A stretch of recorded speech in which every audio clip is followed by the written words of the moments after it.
அம்மா, அப்பா, என் அண்ணன் எல்லாத்து மேலேயே கம்ப்ளைண்ட் கொடுத்துருக்கேன். எல்லாத்து மேலேயும் ஆக்ஷன் எடுக்கணும்.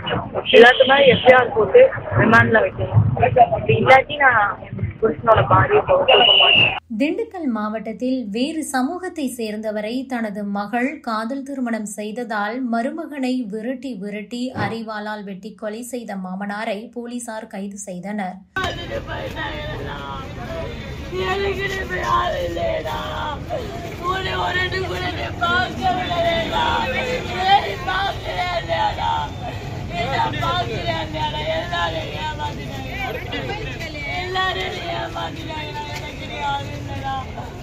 ஏன்டா அப்படி பண்ண? நான் தான் உனக்கு சொன்னேன். அவங்களா வந்து பாக்குறாங்க, அவங்களா வந்து பாக்குறாங்க. நான் தான் போராடி.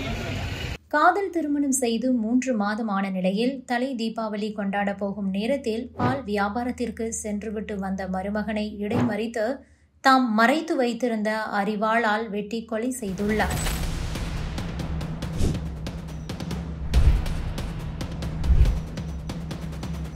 திண்டுக்கல் மாவட்டம் நிலக்கோட்டை பகுதியை சேர்ந்தவர் ராமச்சந்திரன். 24 வயதாகிறது. பால் வியாபாரம் செய்து வந்தார்.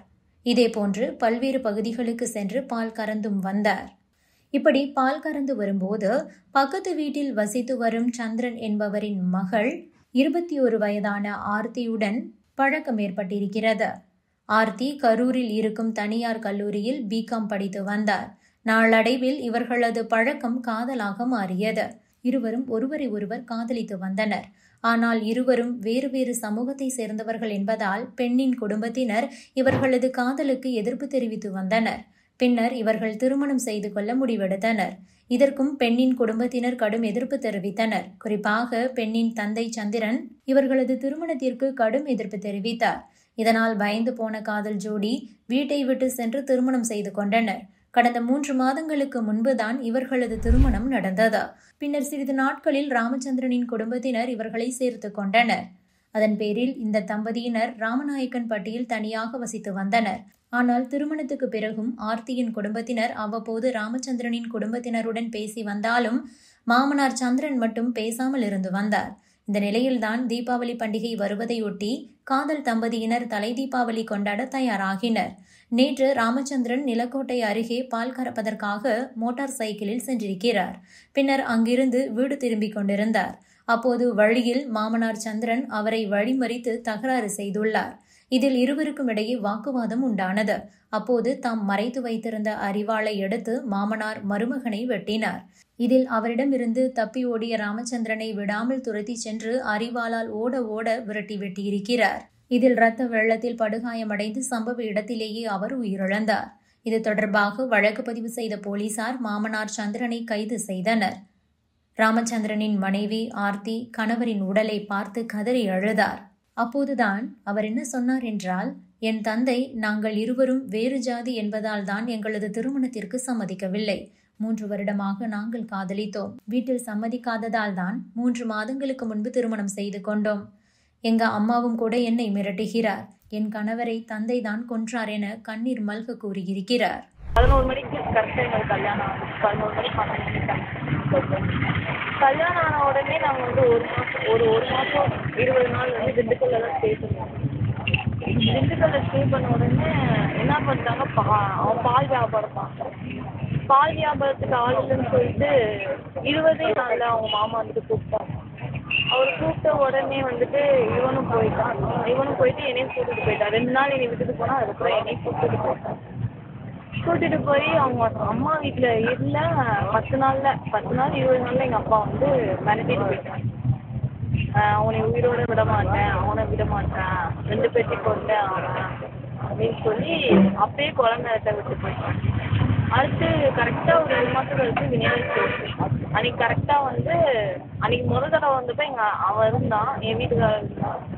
அடுத்து 2வது தடவை வரப்போ அவன் இல்லை. அவன் ஃபாலோ பண்ணிட்டு தான் வந்திருக்காரு. அன்னைக்கு வீடு வரைக்கும் ஃபாலோ பண்ணிட்டு வந்தவர் செருப்பு காலோடு உள்ள வந்து என்னை மிரட்டிட்டு அவனை மிரட்டிட்டு போனான்.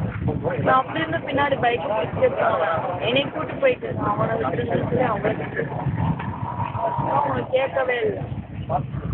அவங்க வந்துட்டு 2வது தடவை வந்தப்ப திரும்ப மிரட்டிட்டு போனான்.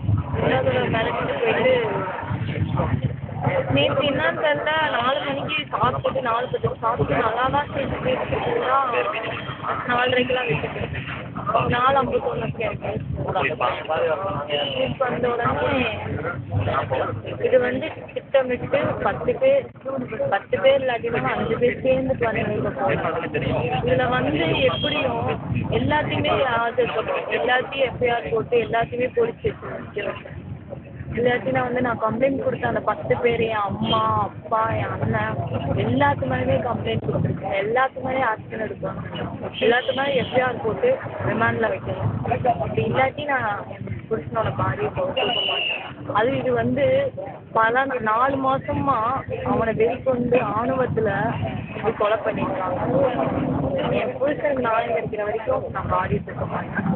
எல்லாத்தையும் ரிமாண்டில் போட்டாலும் நான் வந்துட்டு என் புருஷனை வந்து கூட்டிட்டு போவேன். அது வரைக்கும் என் புருஷன். இந்த சம்பவத்தை ஆணவ கொலையாக பதிவு செய்து பெண்ணின் தந்தைக்கு உரிய தண்டனை கொடுக்க வேண்டும் என பலரும் கூறி வருகிறார்கள். இந்த நிலையில்தான் 2 பேரும் வேறு வேறு சமூகம் என்றாலும் கூட ஓபிசி கேட்டகரிக்குள் தான் வருகிறார்கள் என்றும் அவர்கள் SC STக்குள் இல்லை என்பதால் ஆணவ கொலையாக வழக்கு பதிவு செய்ய முடியாது என்று போலீசார் தெரிவித்திருக்கின்றனர். Subscribe to One India and never miss an update.